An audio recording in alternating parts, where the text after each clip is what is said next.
You arrive not with a sound, but with a gradual fading. The clamor of the present world, the hum of traffic, the press of hurried thoughts, all begin to recede, not abruptly, but as if a tide is slowly drawing out, leaving behind a shore of profound and ancient silence. You find yourself standing on a road paved with massive, time-worn stones, and the first thing you notice is the light. It is the light of a late afternoon in a long-ago season, thick and golden, falling in slanted shafts through the high, feathery canopies of umbrella pines. This light doesn't just illuminate, it seems to be a substance in itself, a liquid gold that pools in the hollows of the stones and clings to the rough bark of the cypress trees that stand like solemn sentinels on the gentle slope beside you. The air you breathe is different here. It carries no scent of exhaust or industry. Instead, it is warm and dry, fragrant with the dust of centuries, the subtle, resinous perfume of the pines, and the dry, herbal scent of wild mint and thyme crushed somewhere nearby. It feels ancient, as if you are breathing the very air that has been held in this valley, cycled through sun and shade for 2,000 years. It is an atmosphere dense with unspoken stories, with the accumulated stillness of millennia. Take a moment, here on this threshold of time, to simply feel. Feel the gentle, persistent warmth of the sun on your neck and shoulders, a comforting weight that anchors you to this specific, extraordinary moment. Feel the almost imperceptible movement of a light breeze against your cheek, a soft caress that carries with it the secrets of the stones. And you breathe. A slow, deliberate breath in, drawing this timeless air deep into your lungs. Hold it for a moment, letting the scent of dust and sun fill you. And then, a long, soft, quiet breath out, releasing the world you have just left behind, letting go of all its urgency and noise. You have arrived. Your gaze lowers to the path before you, the Clivus Palatinus. It is not a road in the modern sense, but a river of stone flowing gently downhill. The great polygonal blocks of basalt are fitted together with a precision that is still astounding, yet the passage of ages has softened their edges and settled them into the earth. They are not uniform in color or texture. Some are a deep charcoal gray, almost black, their surfaces polished smooth by the endless procession of feet, sandals, boots, and wheels. Others are a lighter, warmer gray, tinged with ochre and flecked with tiny, glittering crystals that catch the sun. Their surfaces are rougher, pitted by the slow, acidic work of rainwater, creating miniature landscapes of craters and valleys. You take a single, conscious step forward. The sole of your shoe makes a soft, scraping sound on the stone, a sound that seems both incredibly loud and instantly absorbed by the immense quiet of the place. You can feel the unevenness of the surface, the gentle dip and rise of each individual stone. This is not a surface meant for speed. It is a surface that demands attention, that encourages a slow, contemplative pace. You begin to walk, and with each step, you feel a growing connection to this ground. It is as if you are walking not on top of the past, but within it. You can almost feel the faint, ghostly vibrations of those who walked here before you. Imagine the soft slap of a leather sandal, the heavy tread of a legionary's hobnailed caliga, the delicate step of a priestess. They are all here, their presence layered into the very substance of the rock. To your left, a low wall of tufa blocks, their honeycombed texture a warm, brownish yellow in the sun, retains the earth of the Palatine Hill. From the crevices of this wall, life stubbornly, beautifully, asserts itself. A vibrant green caper bush spills over the top, its waxy leaves gleaming.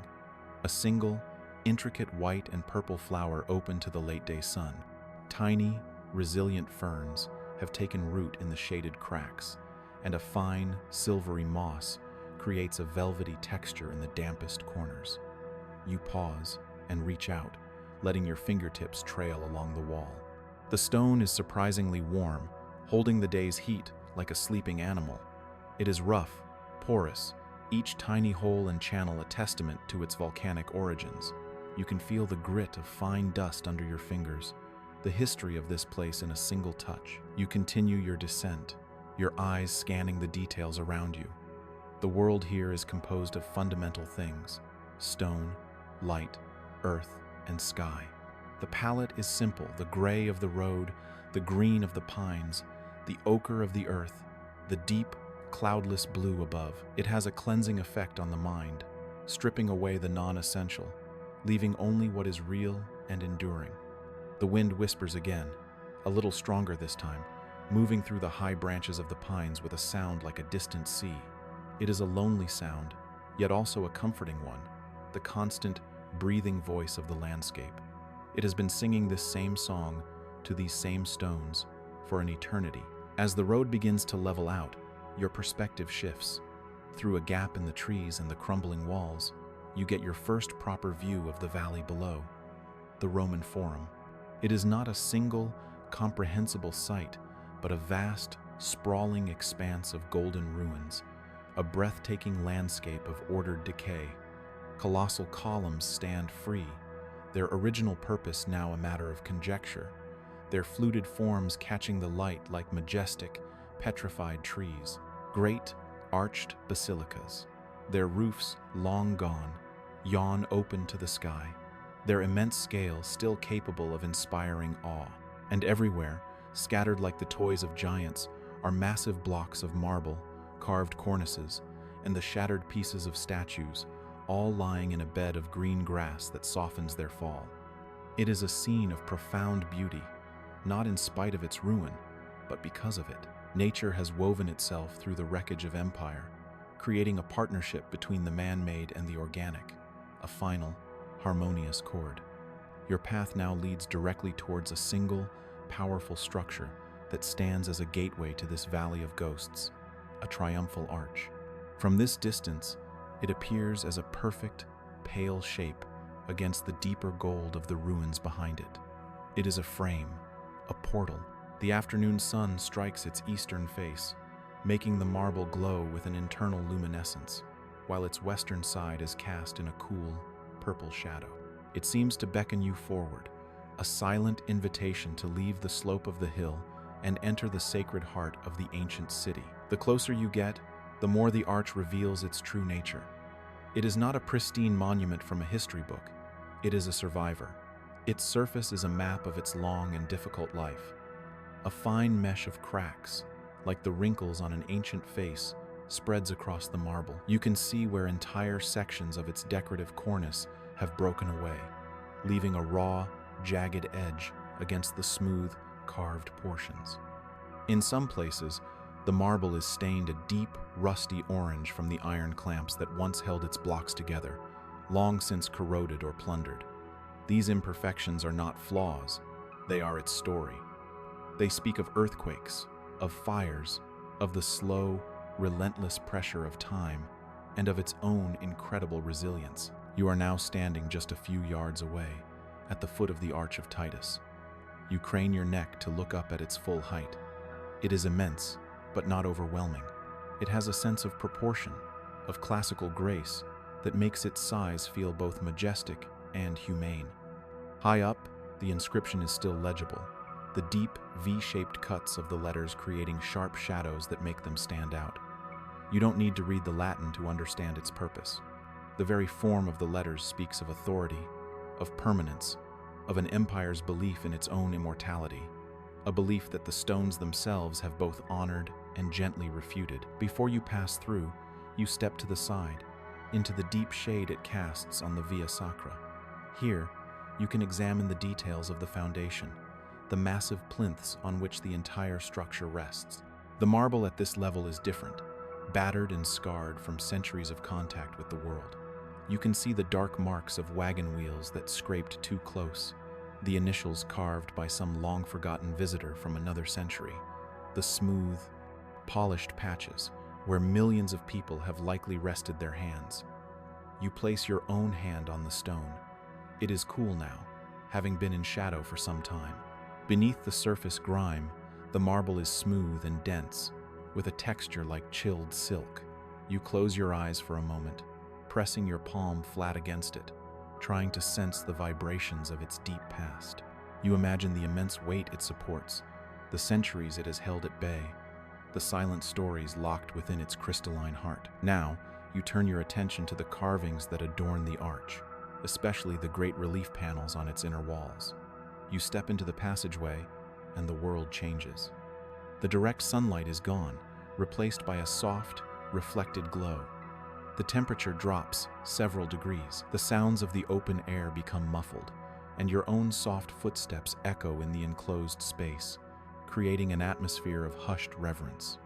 You feel as if you have stepped out of the flow of time and into a single, frozen moment. You turn to the panel on your right.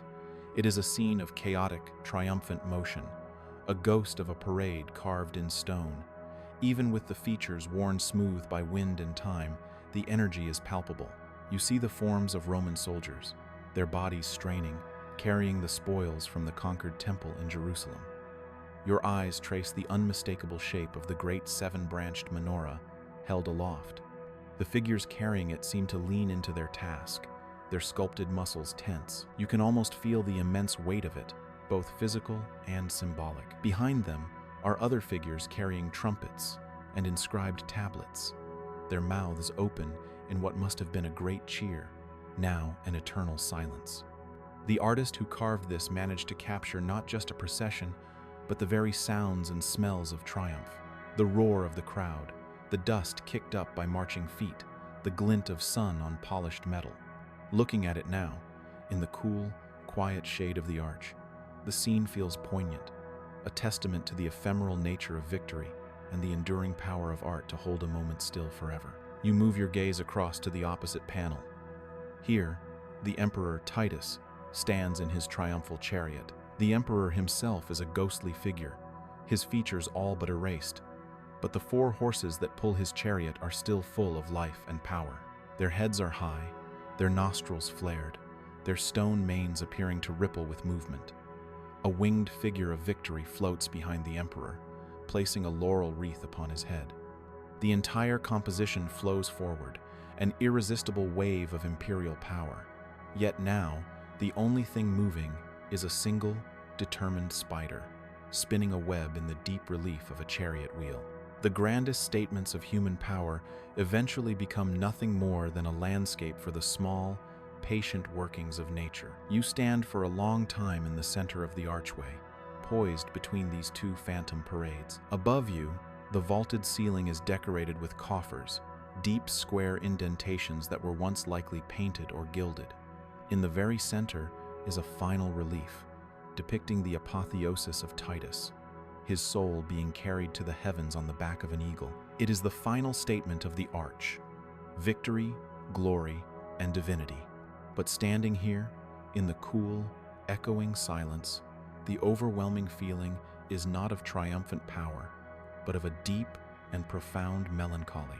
All this pride, all this certainty, all this monumental effort to stop time and crystallize a moment of glory has ultimately been softened and humbled by the patient, indifferent passage of the very thing it sought to conquer. And you breathe, a slow breath in of cool, shaded air, a long breath out, a silent acknowledgement of all that is lost and all that remains. You take a step and emerge from the other side of the arch, back into the sunlight.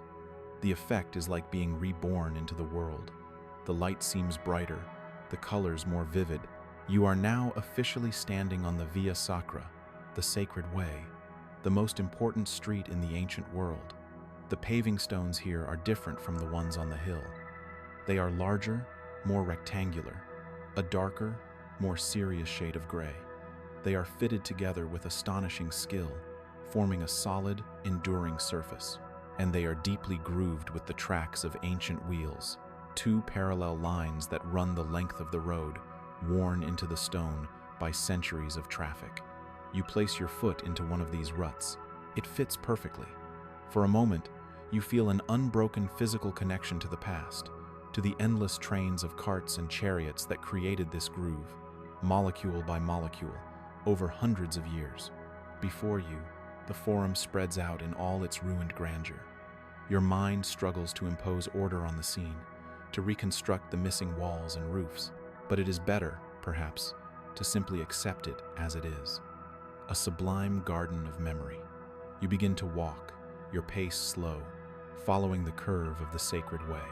To your left, the colossal ruins of the Basilica of Maxentius and Constantine rise up, a structure so vast it seems more like a natural landform than a building. It is a testament to the sheer, almost insane, ambition of later Roman architecture.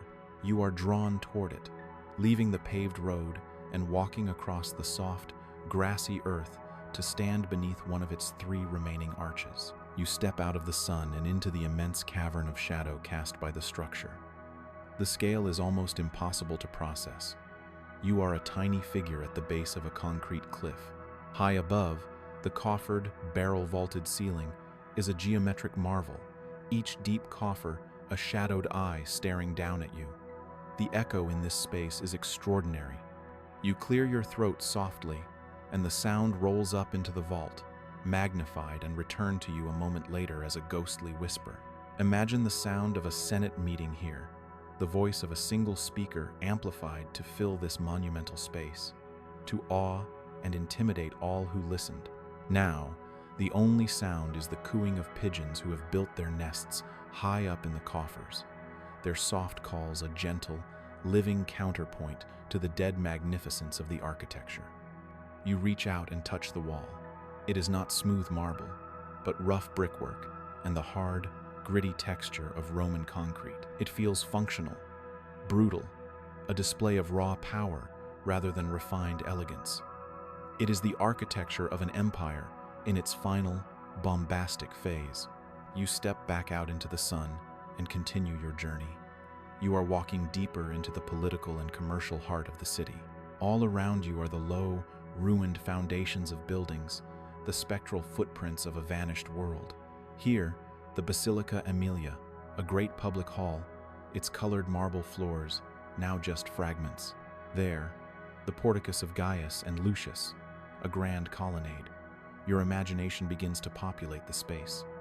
You can almost see the shades of men in togas, gathered in small groups, their voices a low hum of gossip, business, and political intrigue.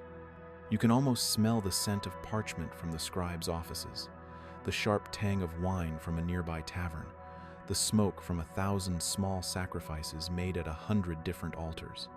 The air, now so still and clear, would once have been thick with the energy of 1,000,000 daily interactions, the vibrant, chaotic pulse of a capital city. Your path brings you before a building that is starkly different from the ruins around it. The Curia Julia, the Senate House of Rome, stands almost perfectly preserved. It is a severe, imposing rectangle of dark brick, its original marble facing long since stripped away. Its 3 large windows on the upper story look like hollow eye sockets. There is no adornment, no classical elegance. It is a building of pure function, a container for power. Its very plainness is what makes it so intimidating. You stand before its great bronze doors replicas, but still conveying the original's formidable presence, and imagine the men who passed through them. Cicero, Caesar, Augustus. Their debates, their decisions, their ambitions, and their fears, all unfolded within those brick walls. The fate of nations was decided in that simple, unadorned room. Now, it stands silent, its purpose expired, a museum piece. The power it once held has vanished like a morning mist, leaving only the solid, empty shell behind. Adjacent to the Curia is a low stone platform, the Rostra, the speaker's platform of Rome. You climb the few worn steps and stand upon it. The stone is worn into shallow bowls where countless orators stood to address the crowds in the forum. You turn and face the open space, just as they would have done. From this slightly elevated position, you command a view of the entire central square. You can see the Via Sacra, the temples, the basilicas. You can imagine the space below you filled with a sea of faces, thousands of Roman citizens, listening, cheering, jeering. It was from this very spot that Mark Antony delivered his famous funeral oration for Julius Caesar. It was here that Cicero thundered against his enemies. To stand here is to feel the electricity of Roman public life, the direct, often volatile, connection between the powerful and the people. The wind picks up for a moment, and you can almost hear the ghostly roar of the crowd, the echo of a powerful voice delivering words that would change the world. It is a dizzying sensation, a momentary collapse of the distance between then and now.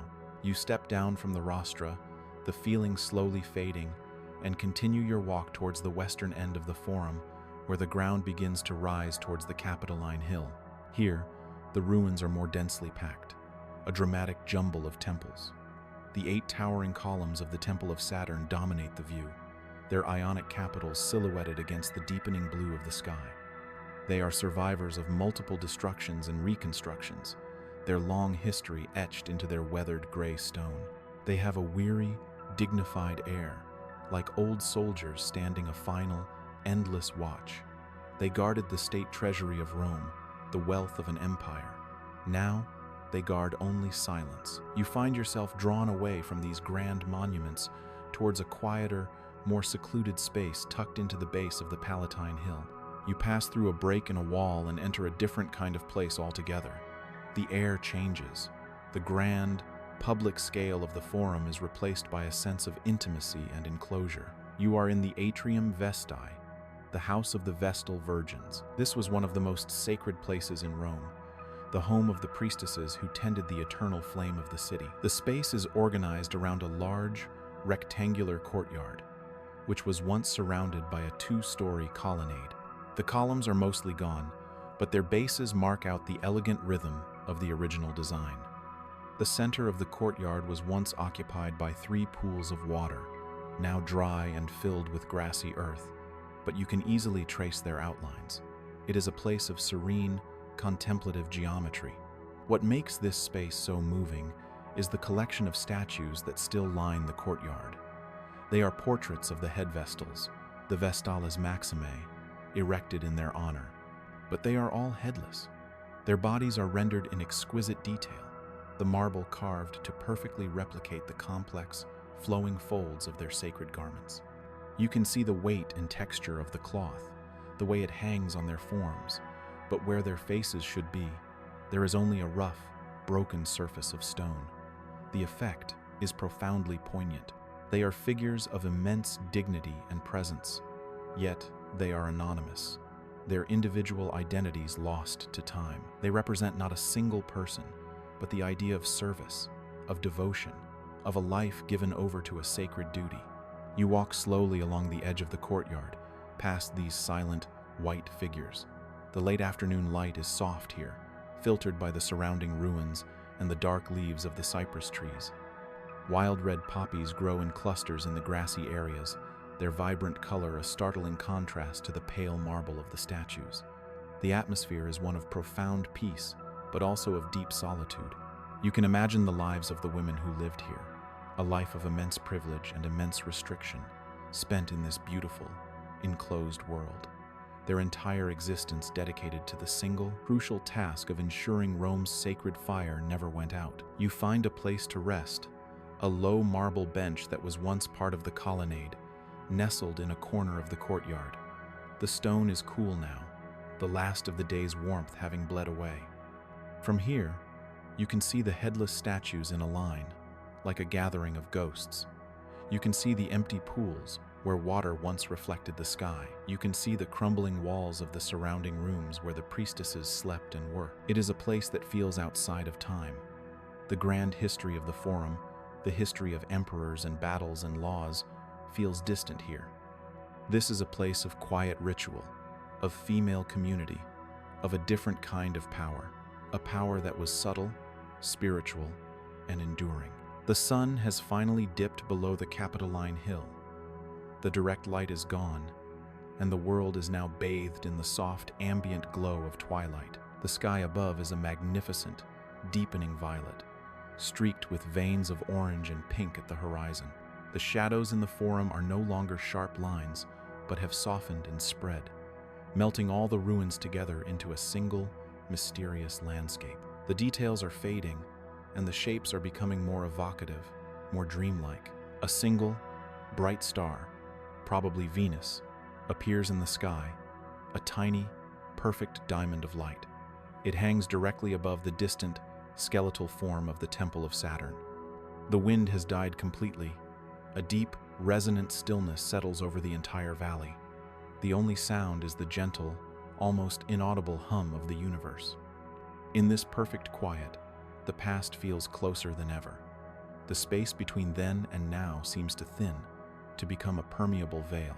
You are sitting in the house of ghosts, but you feel no fear, only a sense of profound peace and connection. You are a guest in their silence. You sit for a long, unmeasured stretch of time, simply watching the light fade and the stars emerge. The moon, a pale, translucent crescent, begins to climb the sky, casting a faint, ethereal, silvery light on the scene. It catches the white marble of the statues, making them glow with a soft, internal radiance. They seem to stand a little taller, a little more present in the moonlight. The whole world has been reduced to shades of silver, gray, and deep, velvety black. It is a landscape stripped of all color, of all distraction, a pure essence of form and memory. This is where the day's journey ends, not in a grand temple or on a triumphal avenue, but here, in this quiet, hidden courtyard, a place of forgotten devotion.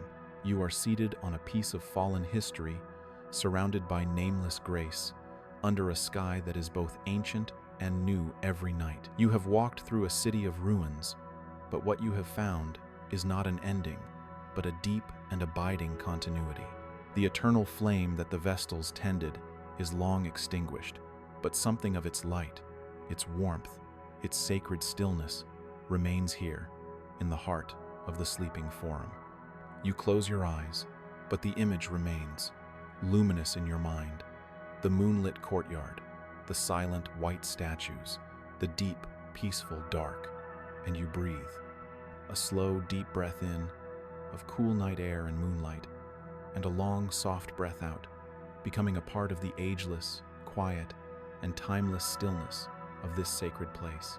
The cool of the marble bench seeps gently into you, a deep and patient coolness that speaks of the moon rather than the sun.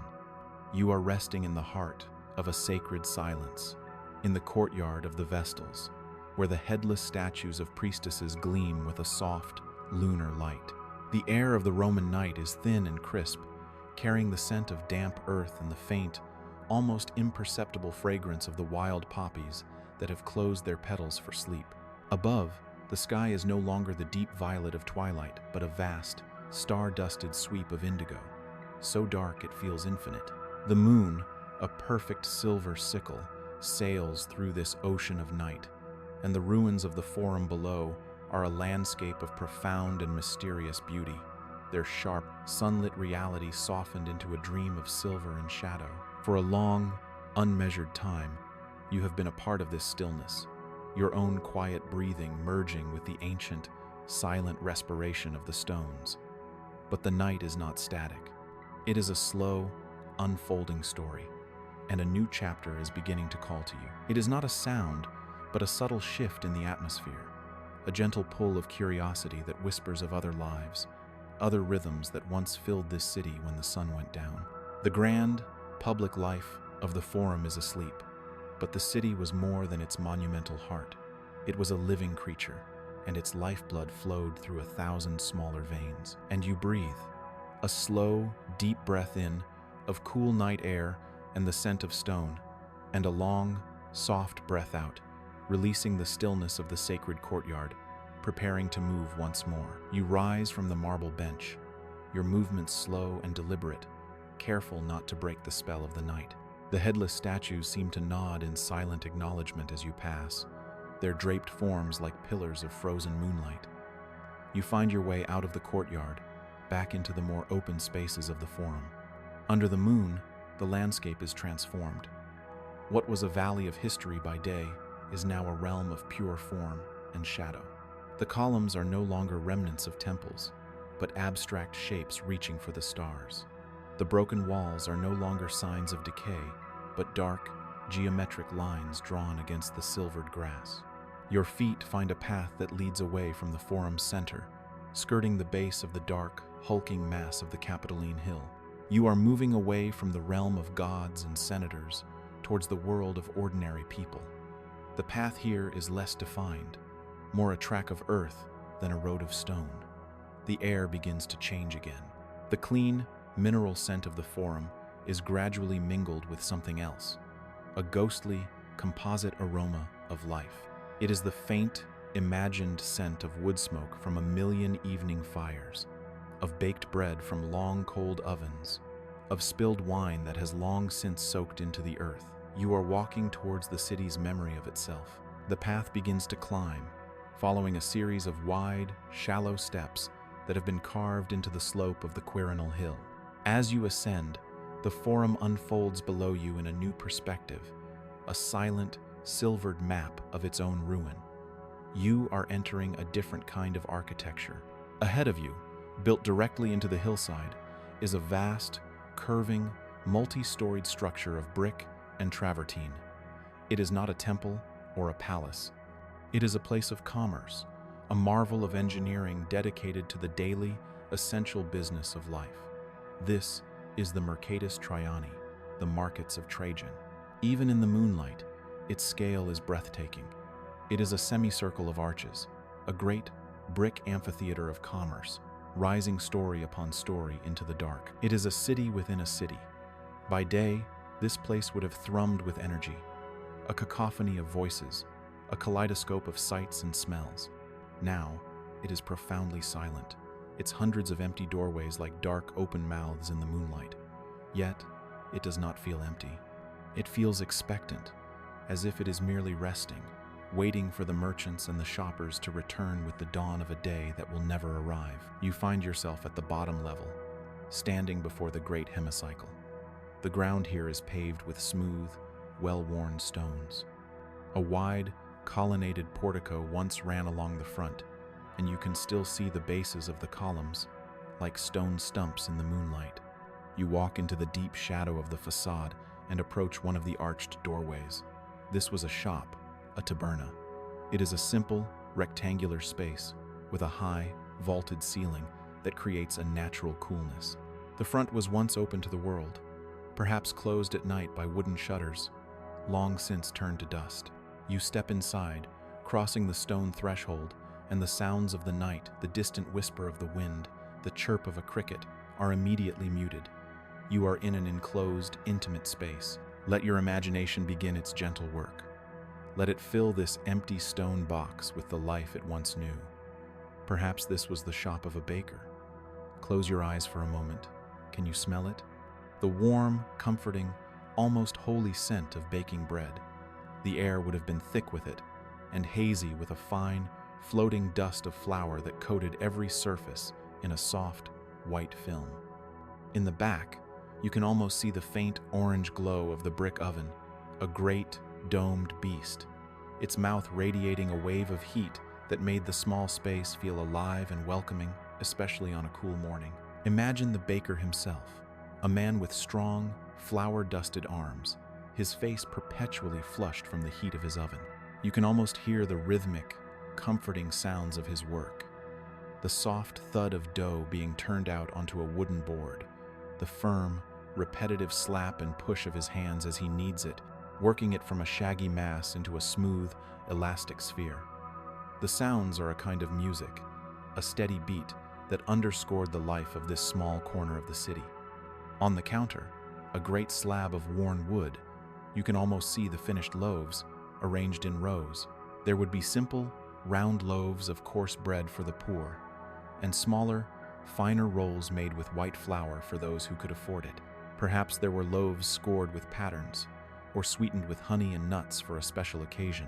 Bread was the staff of life, and this small, humble shop was a source of daily sustenance for hundreds of people. You reach out your hand in the darkness, and your fingertips meet the cool, rough surface of the brick wall.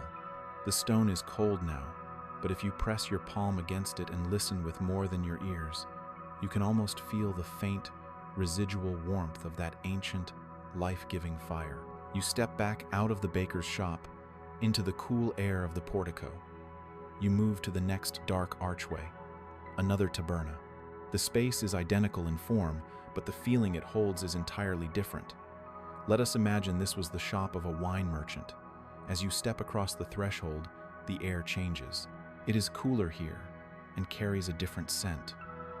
It is the smell of damp earth, of cool stone, and the sharp, fruity, slightly vinegary aroma of wine. The space would have been kept deliberately dark and cool to protect its precious contents. Your eyes, adjusting to the deeper gloom, can almost make out the shapes of the amphorae, the tall, clay jars used to store and transport wine. They would have been stacked in rows, their pointed bases set into sand or racks to keep them steady. Each one would have a small clay tablet tied to its handle, a potassium, detailing the vintage, the vineyard, and the quality of the wine within.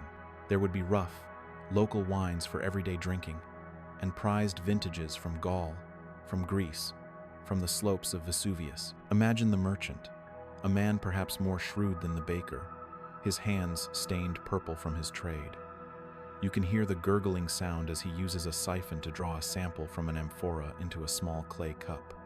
He holds it up, not to the light, for there is little, but to his nose, inhaling its bouquet. He takes a small sip, rolling it around his tongue, his expression one of deep and serious concentration. Customers would come and go, some buying a small measure for their evening meal, others purchasing a whole amphora for a banquet. The clink of coins, the low murmur of haggling, the splash of wine being decanted into a customer's flask. These were the sounds of this place. You run your hand along the inside wall. It is cool and slightly damp to the touch. The scent of ancient wine seems to have soaked into the very stone, a ghostly perfume that lingers across the centuries. You continue your exploration of this ground floor arcade. Each dark doorway is a portal to another life, another trade. Here, perhaps, was an oil merchant, the air thick with the rich, green smell of olives, great jars of oil lined up, their surfaces gleaming in the lamplight. Next to it, a cellar of pottery, with stacks of terracotta bowls, plates, and lamps, their earthy red color a warm patch of brightness in the gloom. You can almost hear the delicate clatter as a customer inspects a bowl, tapping it gently to test its quality. And next to that, perhaps a butcher, the air sharp with the scent of meat and herbs, the sound of a cleaver striking a wooden block, a sharp, percussive punctuation to the market's hum. Each shop was a world unto itself, a small theater of daily life, and connecting them all was the flow of people in the portico. Imagine the crowd, not the senators and aristocrats of the Forum, but the ordinary people of Rome, housewives with their shopping baskets, slaves sent on errands by their masters, soldiers on leave, sailors from foreign lands, their faces tanned by exotic suns. The air would have been filled with a dozen different accents, 100 different conversations, a constant river of human energy. Now, the only sound is the soft whisper of your own footsteps on the stone. But the silence is not empty. It is filled with the resonance of all those vanished lives. Your gaze is drawn upwards to the next level of the markets. You see a dark, covered street running along the hillside, one story above where you stand. A flight of steep stone steps, tucked between two shops, leads up to it. The steps are worn, their centers dipped into shallow bowls by the passage of countless feet. You place your hand on the cool brick of the wall for balance and begin to climb. With each step, you are rising further into the heart of this commercial complex. The moonlight does not penetrate here. You are moving through almost total darkness, guided by the feel of the stone under your feet and the faint, ambient light from the open sky far behind you. You emerge onto a paved street that is more like a long, vaulted gallery. This is the Via Biberatica, a name that evokes the trade in exotic goods, perhaps spices and peppers. The street is covered by a high, barrel-vaulted ceiling, and it is lined on both sides with more tabernae. The atmosphere here is different from the open hemicycle below. It is more enclosed, more mysterious. The air is stiller, and the sounds of your movements echo more distinctly. The shops here are smaller, more specialized. These were not for daily necessities like bread and wine, but for luxuries. You are drawn to a doorway from which a faint, ghostly aroma seems to emanate. It is a complex and layered scent, a mixture of sweet, spicy, and earthy notes. This must have been the shop of a spice merchant. You step inside the small, dark space. The air here is thick with the phantom smells of 1,000 distant lands. Close your eyes and breathe it in.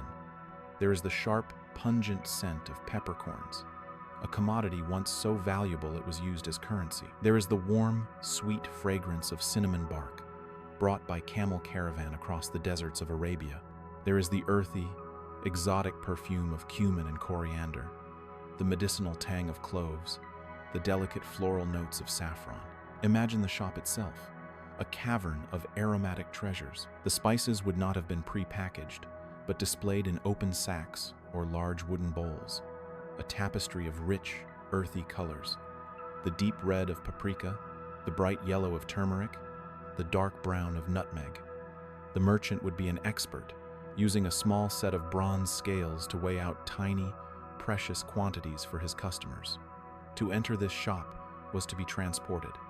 The scents alone were a journey to the farthest corners of the known world. It was a place of magic and mystery, where a pinch of dust could transform a simple meal into a feast, and where the wealth of an empire was concentrated into a handful of dried seeds and bark. You can almost feel the fine, spicy dust in the air, a faint tickle in your nose, the lingering taste of a world of flavor. You move on, down the dark, covered street. The next shop you pause at feels different. The air that drifts from it has no strong scent, only the faint, dry smell of old paper and ink. This might have been a bookseller, a librarius. You step into the quiet space. It would have been a place of calm and concentration, a small island of literacy in the bustling sea of the market. The walls would have been lined with wooden racks, filled with scrolls of papyrus and parchment. Each scroll would have a small tag, a syllabus, indicating its title and author. Imagine a scholar, his brow furrowed in concentration, unrolling a scroll on the small counter, his finger tracing the lines of elegant script.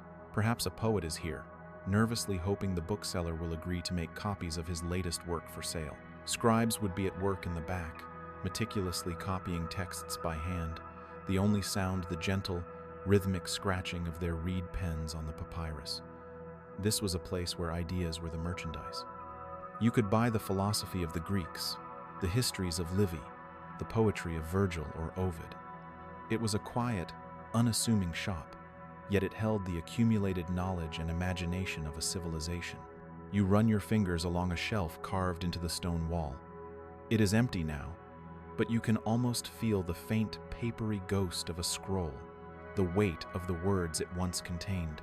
You leave the quiet of the bookseller and continue along the Via Biberatica until it opens into a much larger space. You have entered the Aula, the great hall of the markets. You stop, struck with awe. You are standing on a balcony on the second story of a vast indoor hall.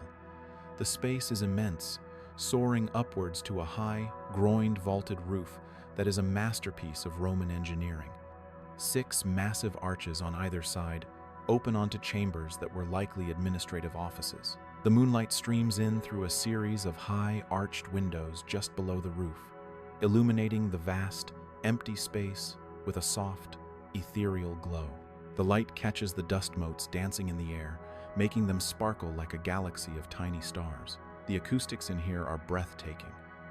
Even the soft sound of your breathing seems to expand to fill the immense volume. By day, this hall would have been the administrative heart of the markets, a place buzzing with a different kind of energy. This is where the annona, the free grain dole for the citizens of Rome, was likely managed. Imagine the space filled with people, officials seated at tables, their styluses flying across wax tablets as they recorded transactions, citizens lining up, clutching their tokens, waiting for their allocation of grain. The sound would have been a low, steady hum of bureaucracy, the rustle of documents, the clatter of official stamps, the murmur of 1,000 quiet conversations. This hall represents the intersection of the imperial and the personal. The grain it distributed may have come from the fields of Egypt or North Africa. Its transport and distribution, a massive logistical operation managed by the state. But for the person in the queue, it was simply food for their family. This hall was a symbol of the emperor's paternal care for his people, a tangible link between the might of the empire and the stomach of a single citizen. It was a place of order, of regulation, of the quiet, unseen machinery that allowed a city of 1 million people to function. You walk along the upper balcony, your footsteps a solitary echo in the vast hall. You look down at the empty floor below, a great sweep of stone bathed in pools of moonlight and shadow. It is so empty, so silent, yet so full of a powerful, resonant presence. This was the organized, rational side of the market, a counterpoint to the vibrant, chaotic energy of the individual shops. Both were essential to the life of the city. One was the heartbeat, the other, the brain. At the far end of the hall, you find a large, unglazed window, a great arch framing a perfect view of the night. You lean on the stone sill, which is cool and worn smooth. From this high vantage point, you look back over the landscape you have traveled. You can see the dark shapes of the Forum ruins below, the 3 columns of one temple, the 8 of another, all picked out in the pale, silvery light of the moon. It looks like a sleeping city, a city from a fable. From here, you cannot see the brokenness, only the beauty. The journey through the markets has been a journey into the city's pulse. You have imagined its flavors, its scents, its textures, its sounds. You have moved from the sacred silence of the Vestal's courtyard to the imagined bustle of commerce, from the grand stage of history to the small, intimate dramas of daily life. You have felt the city not as a collection of monuments, but as a living, breathing organism, a complex web of human needs, desires, and interactions. The night has deepened. The moon is higher in the sky now, and the stars seem sharper, brighter. A profound quiet has settled over everything. The ghosts of the market have receded, the imagined sounds and smells have faded, leaving only the cool stone, the soft moonlight, and the vast, silent dark. You are alone, a quiet observer on a high balcony, looking out over a city of dreams. The market is closed, the merchants have gone home, the customers are asleep, and the great, complex machine of the city is finally at rest. All the energy, all the noise, all the life has been distilled into this single, perfect moment of timeless peace. You stay at the window for a long time, watching the slow, majestic procession of the stars across the sky. The air that drifts in is cool and clean. It carries no scent of bread or spice, only the clean mineral smell of the ancient stones and the distant green scent of the sleeping hills. This is the city's final exhalation at the end of a long day, a sigh of release that has been echoing through these halls for nearly 2 millennia. You have walked through the spaces of daily life, and now, at the end of the day, you have found its final, essential rhythm, the rhythm of rest. And you breathe, a slow, deep breath in of the cool night and the silent, sleeping city, and a long, soft breath out, your own small, quiet merging with the great and profound stillness of the Roman night. The stone of the window sill is a line of cool, solid reality in the vast, dreamlike expanse of the Roman night. You are standing high in the great hall of Trajan's markets, a silent observer looking out over a city of ghosts. Below you, the Forum lies sleeping under a blanket of moonlight, its broken columns and open basilicas transformed into a landscape of silver and shadow. The air that drifts in is thin and cool, carrying the clean, mineral scent of ancient stone and the distant, dark perfume of the sleeping cypress trees on the hills. All the imagined life of the market, the scent of spice, the warmth of the baker's oven, the hum of 1,000 conversations has faded, leaving behind only this profound and timeless stillness. You have been here for a long while, watching the slow, majestic arc of the moon, feeling the pulse of the night. It is a quiet that is not empty, but filled with the accumulated silence of centuries. It is as if the very air has become a vessel for memory, and in its stillness, you can feel the faint, resonant echoes of all the lives that have passed through this place. The city is breathing around you, a slow, deep, and steady rhythm of a creature in a profound slumber, and you breathe with it. A slow, deep breath in of the cool night and the immense, silent view, and a long, soft breath out, your own small, quiet merging with the great and ancient peace of Rome. A gentle, almost imperceptible shift begins to occur. The night is not static. It is a river, and it is carrying you onward. A desire to move, to descend from this high vantage point and walk among the sleeping stones begins to stir within you. You pull away from the window, and the grand panorama is replaced once more by the immense, shadowed interior of the great hall. The moonlight, slanting through the high windows, creates pools of silver on the vast, empty floor, making the darkness in the corners seem even deeper. The silence in here is different from the silence outside. It is an enclosed, resonant silence, heavy with the weight of the massive, vaulted ceiling above. You turn and begin to retrace your steps, your soft footfalls the only sound in the cavernous space. You walk along the upper gallery, a solitary figure in a hall built for multitudes. You descend a wide, dark staircase, your hand trailing along the cool, surprisingly smooth surface of the brick wall. The air grows cooler and denser as you go down. You pass once more through the dark, covered corridor of the Via Biberatica. The phantom scents of spice and papyrus seem to have faded completely, leaving only the clean, neutral smell of old stone. You continue down the next flight of steps, emerging at last into the great, moonlit curve of the hemicycle. The empty archways of the tabernae look like the entrances to caves, portals into a deeper, more profound darkness. You do not stop. Your journey tonight is not about the life that filled these spaces, but about what came after. You are seeking the story that the stones tell when left to themselves, a story of slow, inexorable change. You walk out from under the shadow of the markets, your feet finding the great, paved expanse that separates them from the Forum of Caesar. You cross this space, your shadow a long, thin companion in the moonlight, and soon you are standing once more at the edge of the Roman Forum itself. From this new angle, at ground level in the dead of night, it is an entirely different world. The ruins loom larger, more mysterious. The Arch of Septimius Severus is a colossal, three-eyed mask of pale marble, its reliefs and inscriptions lost in a soft blur of shadow. The columns of the Temple of Saturn, which seemed so weary and dignified from a distance, now appear as immense pillars holding up the star-filled sky. You are a small, transient being in a forest of stone, a kingdom of silence. You do not follow the path of the Via Sacra this time. Instead, you are drawn toward the Palatine Hill, which rises up from the edge of the Forum as a great, dark wave of earth and shadow, crowned with the silhouettes of ancient pines. This was once the most desirable address in Rome, the Hill of Palaces, the seat of imperial power. Now, it is a vast, quiet garden of ruin, the place where the dialogue between human ambition and the patient power of nature is at its most eloquent. This is where you must go. Your path leads you to a place where a series of broad, sloping ramps begins the ascent.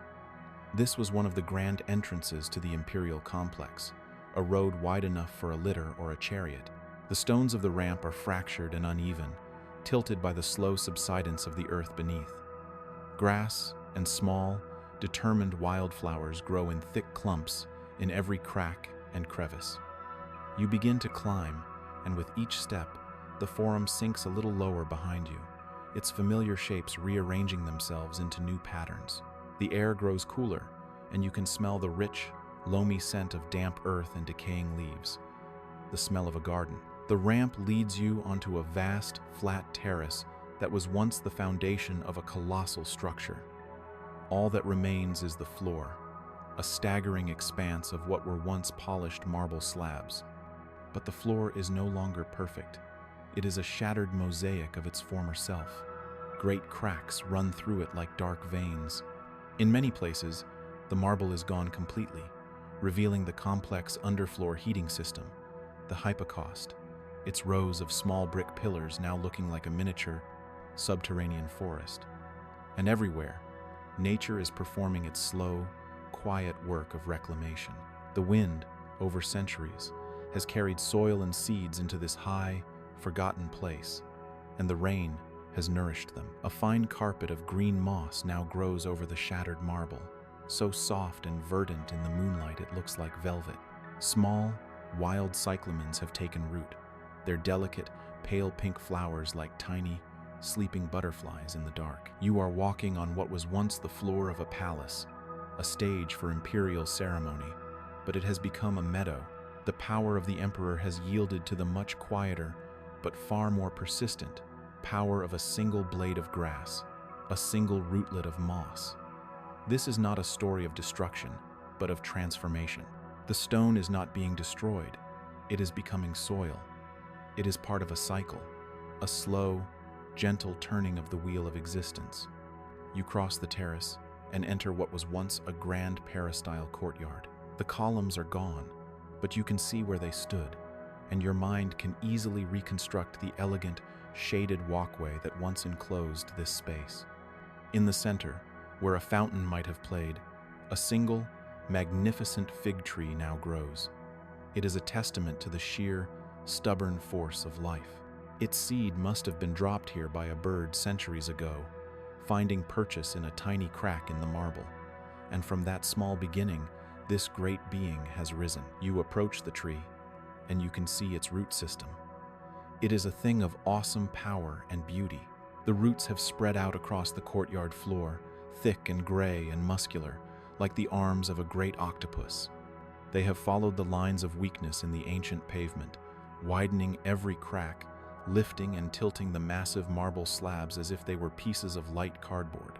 They are a perfect illustration of slow, irresistible force.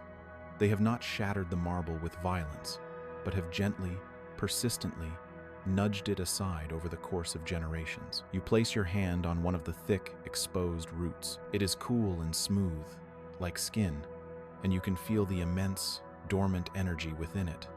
Then, you touch the marble slab next to it. It is cold and hard, a symbol of permanence and order. But here, it is the marble that has yielded. The living, growing thing has overcome the thing that was built to last forever. Above you, the branches of the fig tree create a dense canopy of large, dark leaves, a living roof that rustles softly in the night breeze. The moonlight filters through, dappling the broken floor with shifting patterns of silver and black. It is more beautiful, more alive than any gilded ceiling could ever be. This tree has become the new heart of this ruined space. It is the new emperor. It does not rule by decree, but by the simple, silent, unarguable fact of its own being.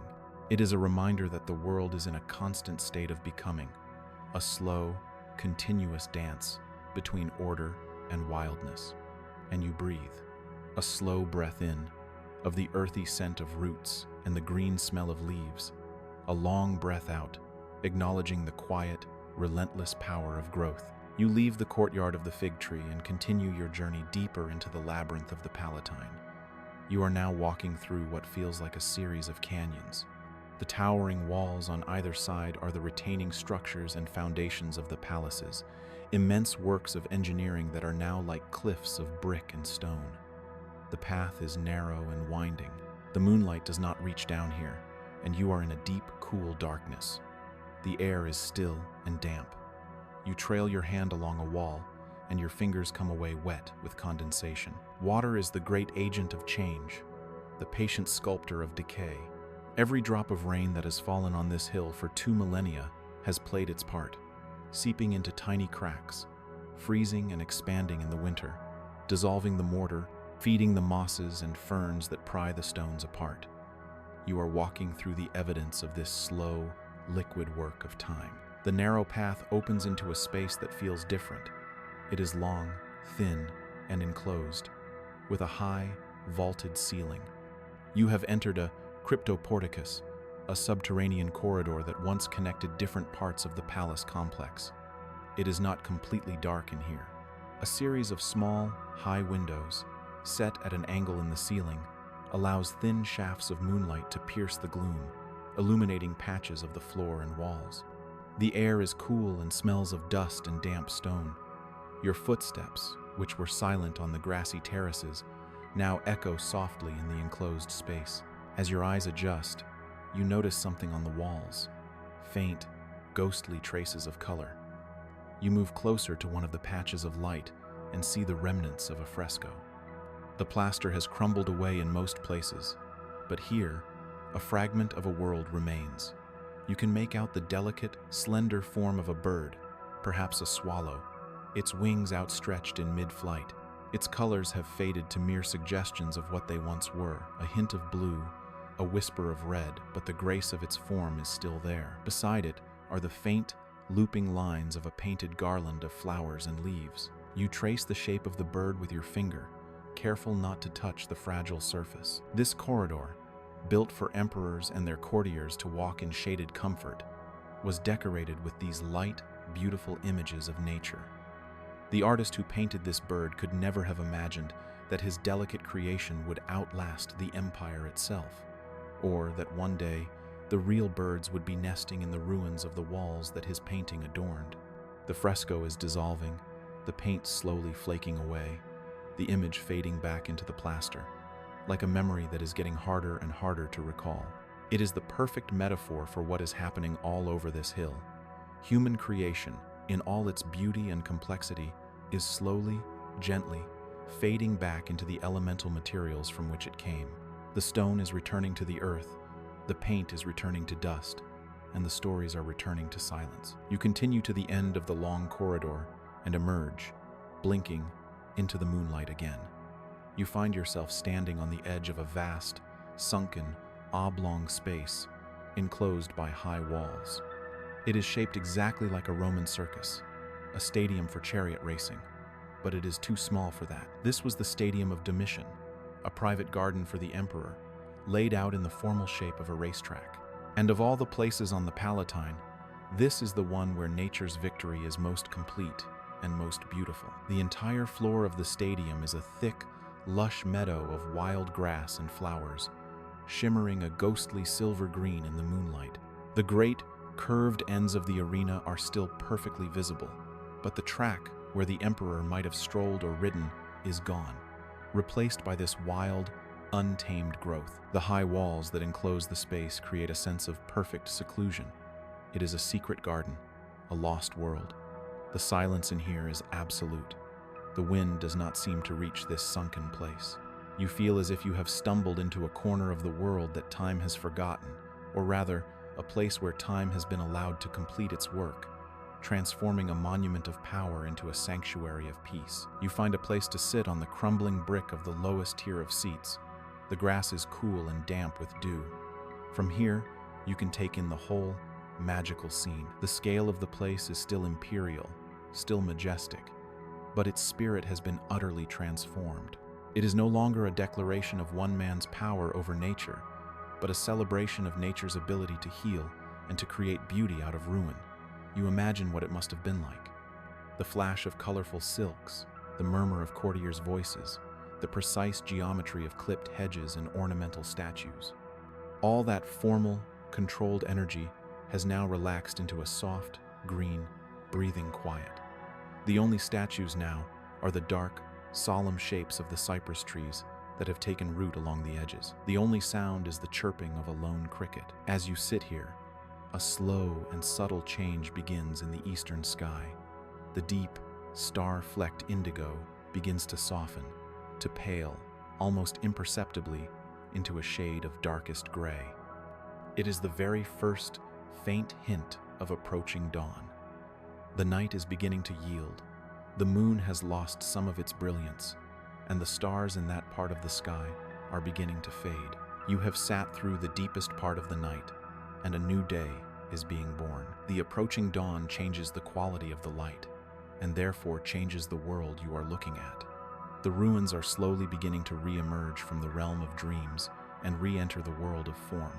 The soft, indistinct shapes of the night begin to resolve back into harder lines and clearer textures. A faint, cool, gray light begins to fill the stadium, and you can see the individual blades of grass, each one tipped with a tiny, perfect bead of dew that catches the nascent light. You know it is time to find your final resting place for this journey, a vantage point from which to witness the arrival of the sun. You rise and leave the secret garden of the stadium, climbing a final, crumbling staircase that leads you to the northernmost edge of the hill. You have come to the Farnese Gardens, built in the Renaissance on top of the ruins of the Palace of Tiberius. And from here, the view is perhaps the most famous in the world. You stand at a balustrade, looking down upon the Roman Forum, which is laid out before you like a map. From this height, you can see everything you have explored: the path you walked through the valley, the house of the Vestals, the severe brick of the Curia, the Arch of Titus standing as a pale gateway in the gloom. But now, it is all bathed in this soft pre-dawn light, a light that is neither day nor night, but something in between, a moment of pure potential. The world is holding its breath. You stay there, leaning on the cool stone, and watch as time continues its endless, cyclical work. You have spent the night witnessing the effects of time as a linear force, a process of slow decay and transformation. But now, you are witnessing its other face, time as a cyclical, repeating pattern. The night gives way to day, just as it has done for millennia. The sun will rise and warm these stones, just as it has always done.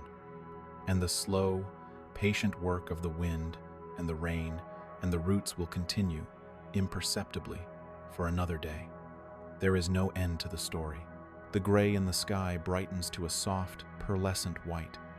The first hints of color appear on the horizon, a faint blush of rose and gold behind the distant hills. The birds begin to sing, their first tentative notes breaking the long silence of the night. The world is waking up. The ruins below are acquiring color and depth, their stones changing from silver gray to their familiar tones of ochre, cream, and terracotta. The long shadows of the night are retreating, and the true forms of the ancient city are being revealed once more. It is a slow, gentle, and deeply reassuring spectacle. In the face of all the ruin, all the loss, all the change, this one thing is constant: the dawn. You have walked from sunset to sunrise, through the public heart of the empire, through the arteries of its daily life, and through the decaying seat of its power.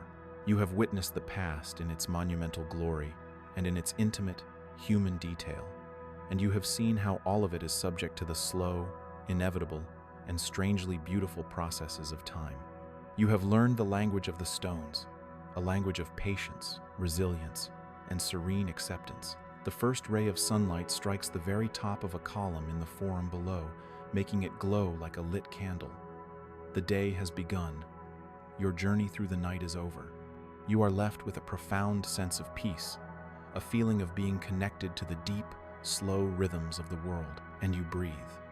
A deep, full breath in of the cool, clean air of the new morning, and a long, slow breath out, a sigh of wonder at the endless, graceful cycle of decay and renewal, of darkness and of light.